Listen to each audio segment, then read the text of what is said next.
what I like about yours is that after Ielts, you can move to the country Yeah. to do the rest of the process. You don't actually need Ielts here. This is a new one now. There's no red list. No red list in Ireland. In your opinion, what makes Ireland better than UK? And how much do nurses earn averagely in Ireland? Stop that. Hello, wonderful people. If you don't know me, my name is Nana Rizalda. Today, I have here another beautiful nurse called Nurse Coach Ola Yinka, right? Obviously from Nigeria, as you can tell from the name. So most of the time, people ask me, Nanelle, what do I need to become a nurse in Ireland? And I think they get confused, because I always say I'm in Northern Ireland. They think I'm actually in Ireland. People get confused. And I'm always telling them that, no, Northern Ireland is part of UK. The UK comprises Scotland, England, Northern Ireland, and Wales. That makes up UK. However, Ireland is a different country altogether, but it's a bit closer to Northern Ireland. And we actually have Irish people living in Northern Ireland. So guys, today we have here a nurse from Ireland itself. She's been a nurse there for 5 good years. And she's actually coached so many other nurses to migrate to Ireland. And today she's going to share the process, because people think that, the requirement to become a nurse in Ireland is actually, it's not that much compared to UK. The IELTS requirement is a bit low and everything. But we are going to hear from somebody who is actually a nurse in Ireland, okay, and has helped so many people get to Ireland. So we have here Nurse Coach Ola. I'll leave her YouTube page on the screen so you can, head over and ask her all your questions. Nurse Coach Ola, thank you so much. Thank you so much, Nanelle. Thank you for having me. Thank you, everyone. I've been looking forward to this, actually. And like Nale has rightly introduced, my name is Ola Yinka Remu. I'm originally from Nigeria. I moved to Ireland 5 years ago, precisely. I do a lot of coaching, independent mentoring and coaching. So I'm popularly known as Nurse Coach Ola. So you're free to call me Nurse Coach Ola. That's my brand name. Thank you so much. So you've told us a bit about yourself, and then you said you moved to Ireland 5 years ago.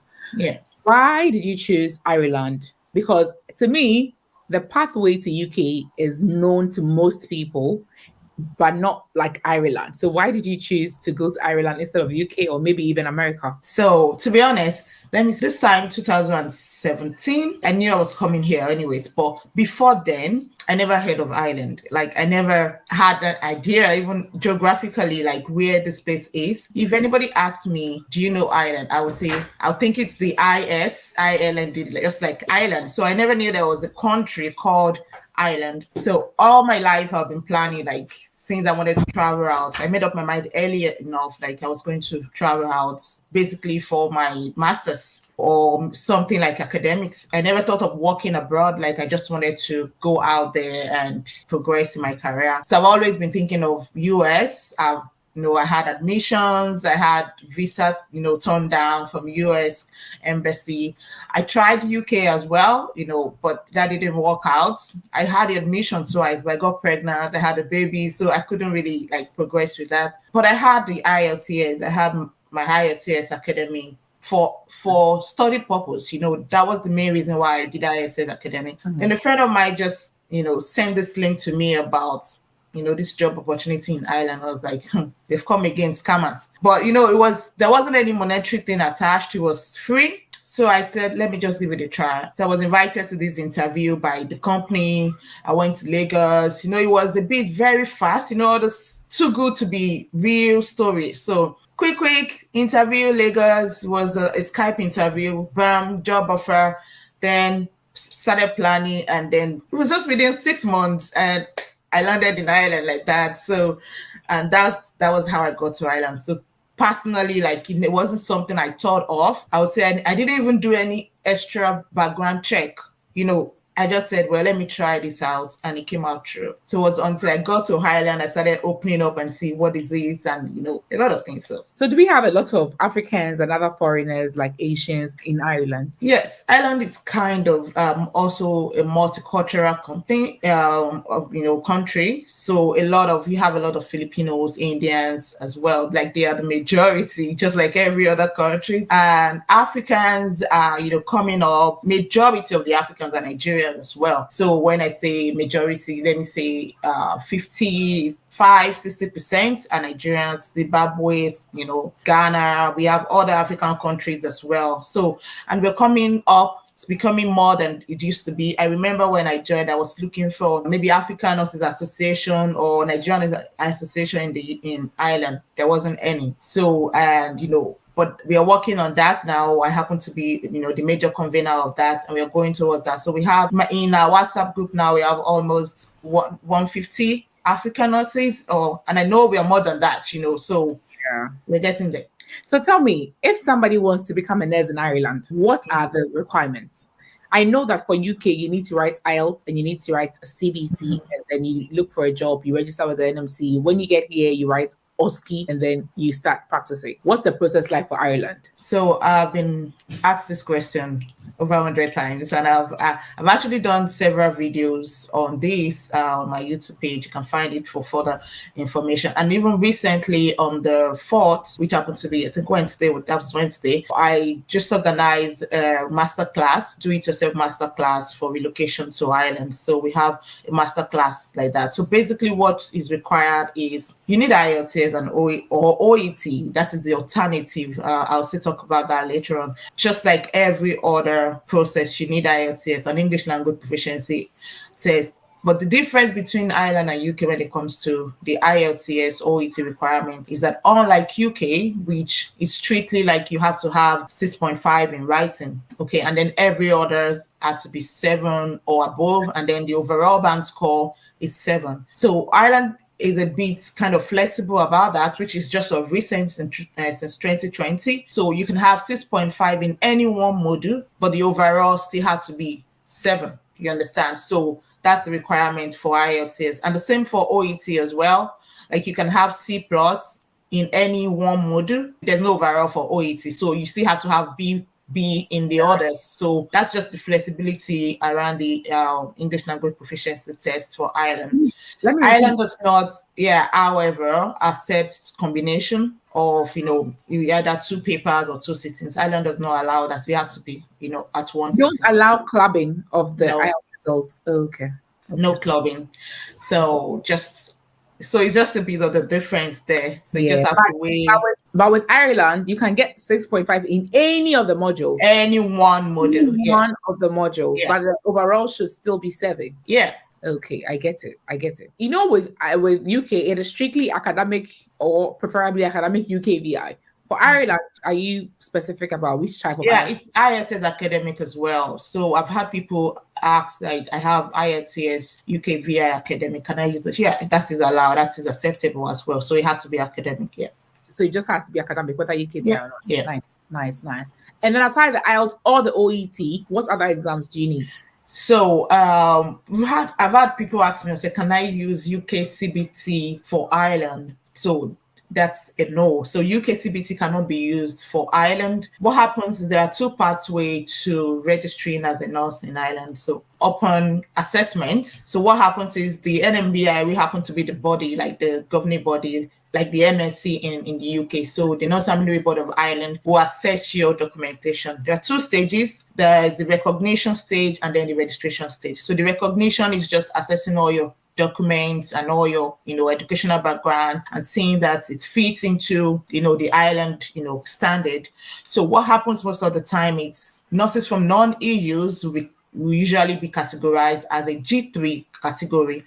That means that you need a compensation measure, and that will come either as an exam pathway or an adaptation pathway. So you can choose personally, maybe you want exam, but if you choose exam pathway, that means you are able to pay for your exams yourself, or you've got an employer that is willing to pay the exam for you. Some employers will choose the exam pathway. I came in through the exam pathway because my employer wanted the exam pathway. The reason why the exam pathway is kind of faster, it's because within 2 weeks you can get your PIN once you pass the exam. But for the adaptation, it's 6 weeks process. So you have to go through adaptation 6 weeks plus.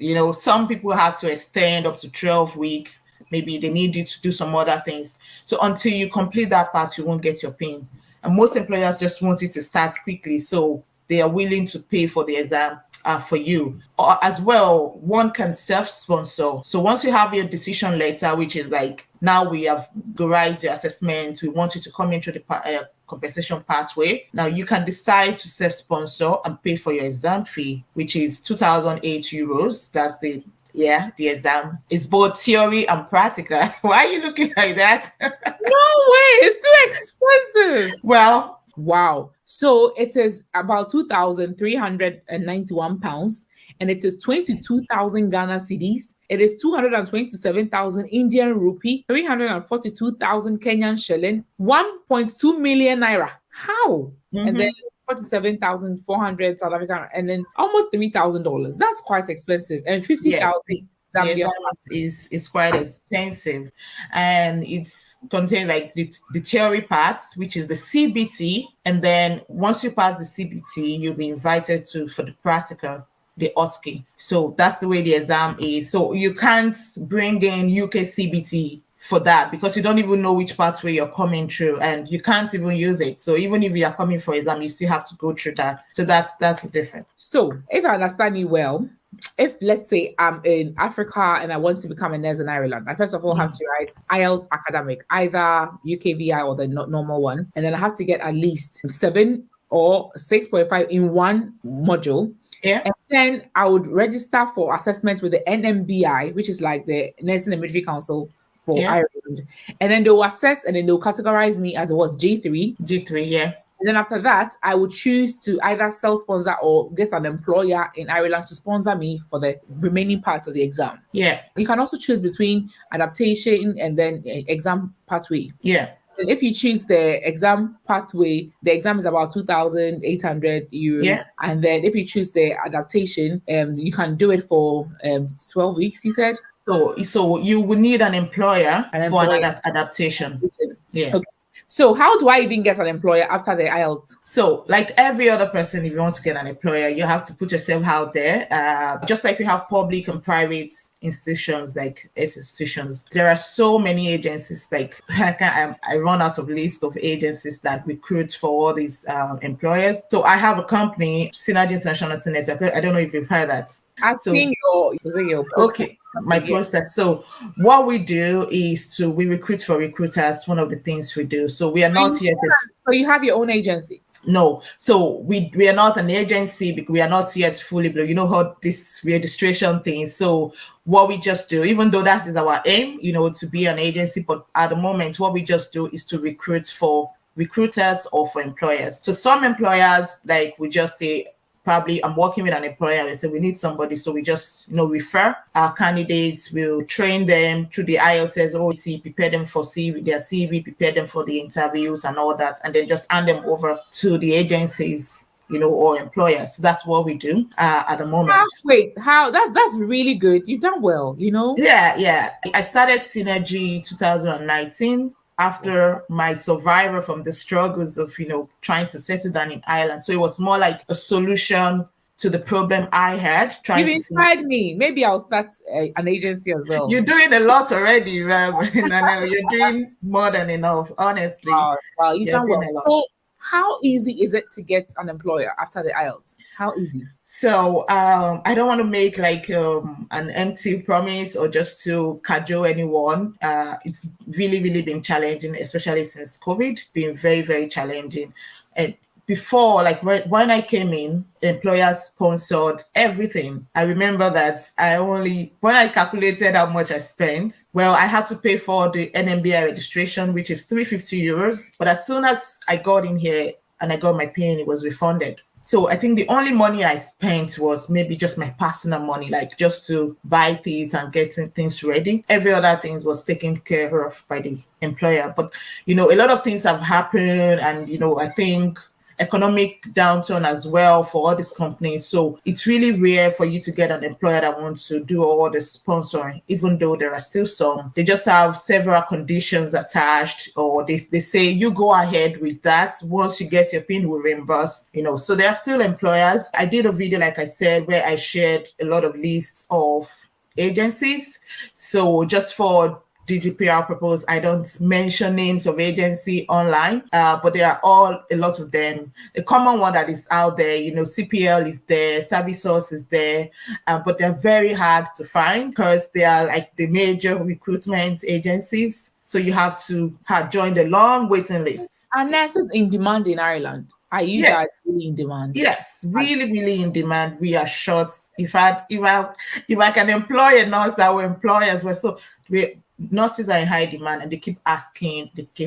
But most companies just want somebody that has a PIN, because they just want somebody that will be able to start quickly. So I can also advise people, to keep looking for employers, and that could take, I don't know how long, To some, it's very quick, and that's why I started the do-it-yourself masterclass, just pointing the direction and say, do this and do that. But So if I have the money and I decide to sponsor myself, is it easy to get a job afterwards?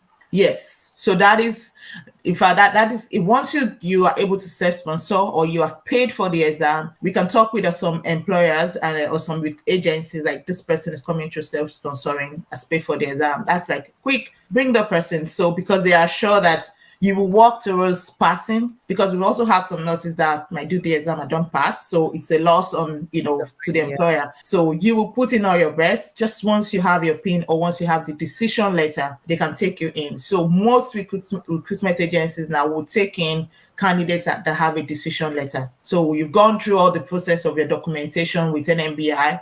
All you just have to do is to come in, maybe for exam or for adaptation. So they're willing to take you. That's the way it is. What I like about yours is that after Ielts, you can move to the country to do the rest of the process.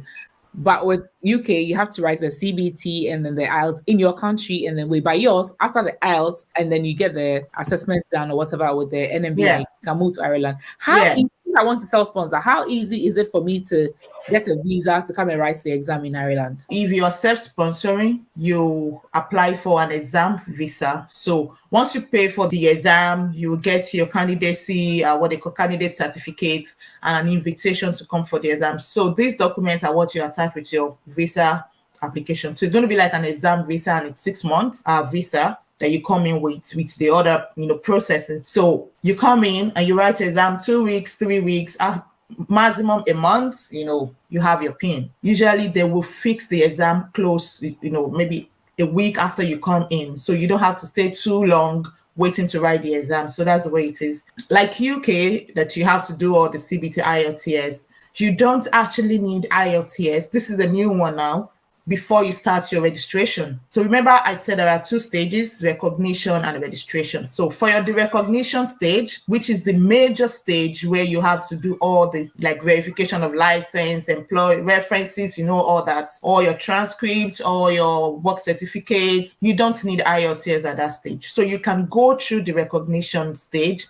up till getting your decision letter without IELTS or OET submission. So what they just tell you is that now that you have started the process, you have to, at the background, start planning, you just start writing your IELTS. So we've had candidates that actually started the process without IELTS, but before they completed our recognition phase, which sometimes will take 3 to 6 months, depending on the candidate's documentation requirements. So you can get through that. So when it comes to the registration, that is when you are required to submit an evidence of your English proficiency. So that's I think it's a very good one, because it keeps you on your toe that you need to do something. You've started a process, rather than procrastinating that I am still waiting for IELTS, I'm still waiting for my results. So it's a very good motivation. How easy is it to pass the exam? We have studied materials. Can somebody use the same knowledge that they get from the UK CBT for the Ireland exam, the Ireland CBT, and then the Austrian? So to be honest, they're very similar, because Ireland, UK is still, in fact, most of the materials, most of the resources that we use in Ireland are still like UK. We are still very close sisters now, our sister country, before Brexit and all that. So the questions are very related. We have a CBT RCSI coaching section at Synergy, and even most of our materials are still in pairs with UK. So the same materials I used to study for the CBT, and maybe part of the OSCE will still also be required, even though there are specific, scope of practice, the way it is, the code of conduct, and some other things that are specific to Ireland. But generally, they are similar. It's just nothing. Nothing is general, is global, is the same standard, but just specific differences like that. And what's the pass rate? Is it very easy to pass the CBT and the Oh yeah, so it is very easy to pass, and it is not easy to pass. So the reason why I say that is like every exam, anybody could pass exam, and anything can happen. People could fail, but generally the pass rate is I would say close to, let me say, 95% pass rate. Yes, especially for Africans. So we have a good pass rate because again, we've done all this. We do a lot of OSCE back home. We do a lot of this even in Prompt 2 OSCE. So there are 14 stations for the OSCE practicals that you have to go through, and you have to pass everything. There is opportunity to resit, once, and if in case you fail anyone. So for me, when I came in, and to be honest, I'm not a genius, but I didn't really have to study too hard. Even though I only had 1 year work experience back home, and I was a nurse tutor for 4 years. If I was able to pass, then I feel somebody that has been working in the clinic should be able to pass. Do you also need midwives, or is just general nurses? Yes. So midwives, psychiatry, mental health nurses, they're also in high demand. Pediatric nurses, ICU, theater nurses, orthopedics. So all these specialties are in high demand. But there's just a little bit of difference if you're coming in as a midwife in Ireland. You can come in as that the way they call it second qualification, dual qualification. I am a registered midwife back in Nigeria. I'm a registered public health nurse. When I started my registration process here, I put in everything. Like I applied as a general nurse, midwife, and public health nurse. But the thing is, they will first of all register you for your primary qualification. So if your primary qualification is general nurse, so that is the first pin you get, then you'll be given another decision letter, which will usually be adaptation for the other ones. So I had decision letter to register as a midwife, and I tried that. I had to do adaptation 6 weeks, but because I couldn't leave my employer, the way the contract is, so I couldn't do that. It wasn't convenient financially and logically. Then I got the decision letter for the public health nurse. It was the same condition. I had to do 6 weeks adaptation, and by contract wise, I couldn't leave my employer because the other people want you to come as full-time. Okay. So that was how I still have my decision letters with me. But based on what our experience as, I would say, an organization in Synergy, we've had employers, one of our clients that were requesting for midwives, and one of their conditions were it had to be people that have primary qualifications in midwifery. So you've gone your 3 years, midwifery diploma course, rather than first of all RN and then postgraduate. So they are not really looking at you having your midwifery as a postgraduate. So they prefer you being like the basic midwife. Okay. So yeah, I understand. And the same thing applies to psychiatry and all that. But that doesn't mean that you still can't work when you get it. Once you get here as a general nurse, you can decide to change to other specialties. So for UK, the IELTS it expires after 2 years. Is it the same for Ireland as well? Yeah, it's the same. Yeah. Okay. What's a normal shift like? Here is usually 12-hour shifts. In Ireland, how many hours a shift? So it's 12-hour shifts as well for a staff nurse. It's 12 hours. So we resume 7:30 to 8:30, thereabouts. You have 1 hour paid or paid break. So depending on your employer. So that's the way it is. And how much do nurses earn averagely in Ireland per hour? So the start point, again, like I said, depends on employer now. So, but the HSC, which happens to be like the government, like you have the NHS pay scale there. So you'll be starting with 18.5 or, 18 euros per hour. That's generally, yeah. But if you're working in a nursing home, it could be 20 entry point. And again, the entry point depends on your years of experience. Now, this is another thing that is kind of different from the UK. Most entry nurses or new nurses will go through band 5 in the UK. But for Ireland, your years of experience, once you can show verification of service, so you can be coming in at entry point 3 rather than 1. So they consider your years of experience, especially if it's an acute, clinical experience, to place you. So you can be coming in and you're taking 20 euros or 21 euros per hour. That's your entry point. So your year's experience also matters here. Ireland pays more than UK generally for entry in a month. Averagely, how much can a care home nurse take home? I've worked in a care home before as well. So sometimes you're taking home 4,005 euros. Yes. Yeah, 4,005, 5,000, depending on the shift you pick. So if you care about the money, you can come to Ireland. I'm not trying to patronize. 1,000 euros is like 3,400 pounds. That's nice. That's nice. Yeah. And usually, how many hours per week do you work in Ireland? 39. Okay. Yeah, just that's the standard. So you can do overtime as always. So, but that's the average, 39 hours per week. And then usually, when you first get a visa, how many years is it? So remember I said if you're coming through the exam pathway, or even like newly when you're coming in, there is what they call the atypical working scheme. That is what nurses were coming through because we are part of the in-demand, job. So atypical working scheme is 6 months. So you come in 6 months, either adaptation or exam. That's the first one. But usually, as soon as you get your PIN, you can then apply for the critical working scheme visa. So the critical work permit is the one that gives 2 years. So you will have 2 years, and then you can, after 2 years, you change to stamp 4. Stamp 4 will give you like extra years. Like how many? So the stamp 4 means that you don't need a work permit anymore to work. So, but when you have the critical work permit, you can only work with the employer that you got the critical work permit through. Either you self-sponsor or anything. So once an employer needs to endorse you for a critical work permit, you understand? So that gives you 2 years. So after 2 years, now you're free. You can convert. You just apply for a renewal to stamp 4. Then you don't need an employer to give you endorsement again. You can work with multiple employers. You can, something like that. So, and then from stamp 4, you need another 2 years where you now be free to apply for your Irish passport. So in all, how many years? 5 years. So after 5 years, technically, you can apply for your Irish passport. I'm applying for mine this year. Yay! Yeah. Congratulations in advance. Don't worry, I'll come and share a video. How friendly are the people in Ireland? Are they racist? Okay. Right. Yeah. All right. So I know you're going to ask that question. Well, I think like every multicultural country is especially there's an element of racism everywhere.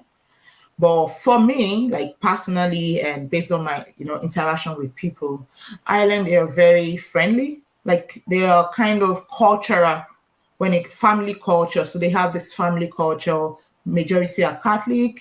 That's and even from school. So it's a more friendly, homely environments. I've been to the UK not to work, I've been to the UK to visit, and I can say this is my personal experience, that I feel like Ireland is more family centered, and you have people smile at you, even though the smile may not be really genuine, but we have issues of racism as well.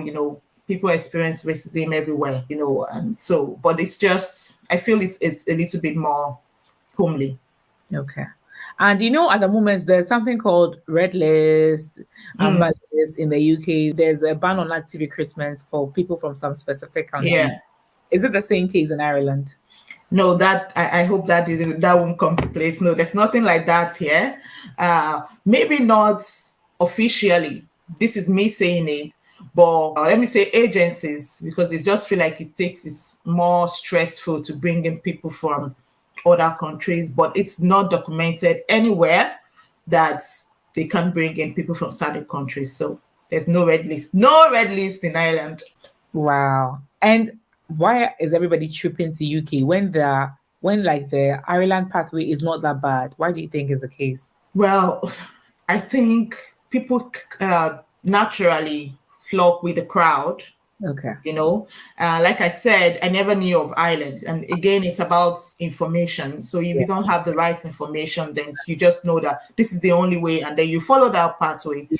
And I think some people are looking for easy way out. There are a lot of employers. So looking at the population, UK is, it's way bigger, larger than an island. So people want to move to where their people are, their friends are, and things like that. So, but Ireland is a very good place. It's a very, very good place. I've done a video as well on my YouTube on the pros and cons of Ireland. So if anybody is interested to see that, you'll be able to decide if you want to come to Ireland. Are there other opportunities for other health professionals, other allied health professionals, like biochemists and laboratory technicians and all that? Well, yes. I know even doctors can come in here from international medical lab scientists. So I've had people come in and do their registration as a medical lab scientist, pharmacy, a little bit kind of dodgy, and the medical pathway, like the doctors as well, can take kind of a lengthy time than the UK, I know. So we've had doctors started their registration here, but, stop and then they just go to the UK. But it's still possible, it's just kind of very lengthy here. But like HCAs, there's no established pathway for healthcare assistant coming from overseas. So because there is this exam that's like they call it FETAC here. So, and the FETAC cannot be written online. You have to be in the country to write the FETAC for you to be certified as a HCA. So that's the challenge with, HCA in Ireland. You can't just come from, outside and do HCA. You have to be in the country.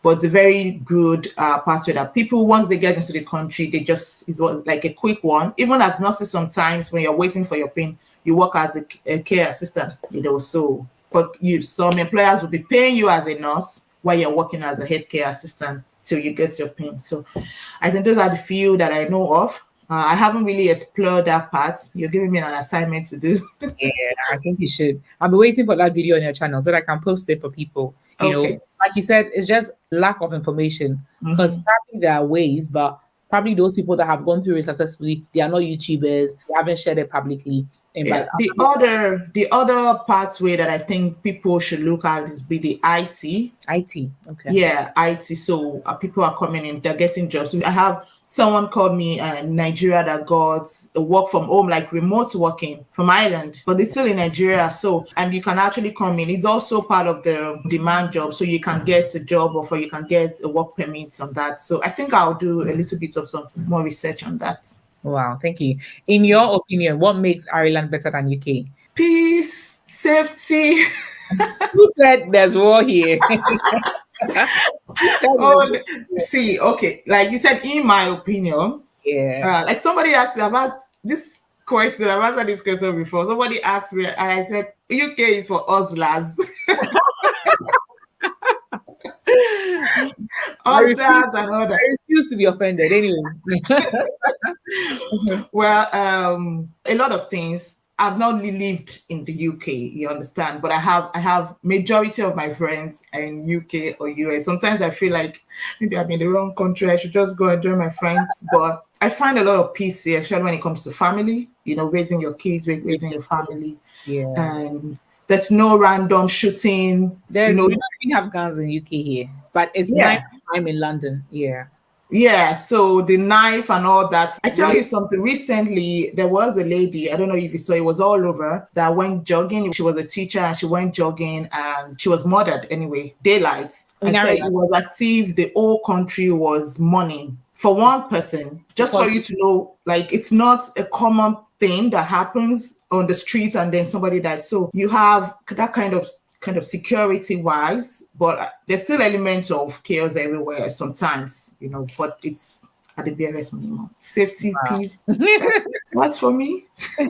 I see. Your final words. Thank you so much. Well, what I just say, like, there is opportunity everywhere, and there's nothing like it's not possible. So because it didn't work for somebody, that doesn't mean it won't work for you.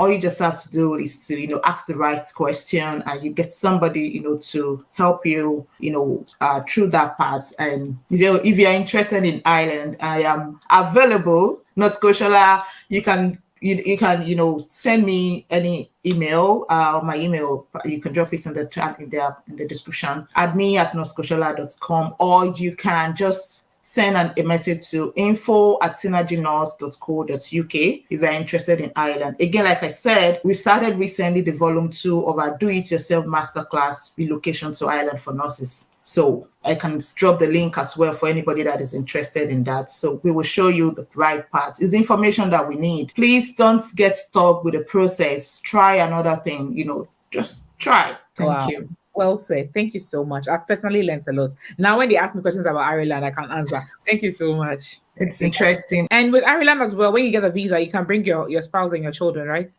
So once you get your critical work permit, the one I tell you can give you 2 years, so you can then bring in your family. Yeah. And the first one, that's the 6 months for the exam, you can't bring them. Not like they're not going to stop you, but it just means that you don't have a bearing first. So you need to have a firm foot. And they feel like 6 months, you're still struggling, you're still doing exams. So just focus on that. So I just say get your work permit first, because you need the work permit as part of the major documentation for your family reunification process.